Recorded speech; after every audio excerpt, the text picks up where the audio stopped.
రామాపురంలో రాము, సోము అనే ఇద్దరు అన్నదమ్ములు ఉండేవారు. చిన్నప్పటి నుంచి ఇద్దరూ ఎంతో అన్యోన్యంగా ఉండేవారు. తమ్ముడు అంటే అన్నకు చాలా ప్రేమ. అన్న అంటే తమ్ముడికి ఎంతో గౌరవం. ఇద్దరికీ పెళ్ళిళ్ళయ్యాయి. ఆ తర్వాత కొన్నాళ్లకు వారి తల్లిదండ్రులు చనిపోయారు. రాముకి ఇద్దరు పిల్లలు, సోముకి పిల్లలు లేరు. రాము, సోముల భార్యలు తరచూ పోట్లాడుకునేవారు. దాంతో ఇష్టం లేకపోయినా తప్పనిసరి పరిస్థితుల్లో రాము, సోము విడిపోవాలని నిశ్చయించుకున్నారు.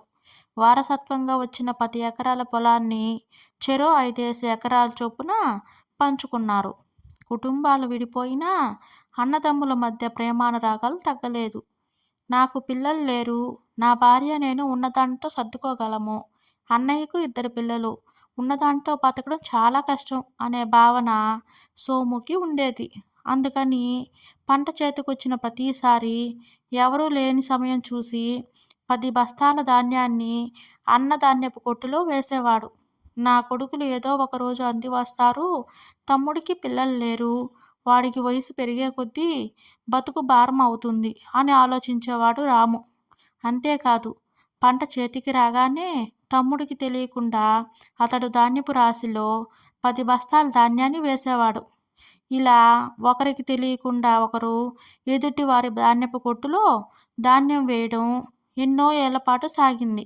ఓసారి అన్నదమ్ములిద్దరూ ఒకరి ధాన్యపు కొట్టులో మరొకరు ధాన్యం వేయడానికి వెళ్తూ ఎదురుపడ్డారు.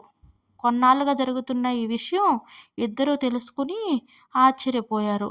ఎంతో ఆనందించారు. వారి ప్రేమాభిమానాలకు ఊరంతా ముచ్చటపడ్డారు. ఇలాంటి మరెన్నో మంచి మంచి స్టోరీస్ కోసం మన ఛానల్ని సబ్స్క్రైబ్ చేసుకొని సపోర్ట్ చేయండి. Thank you.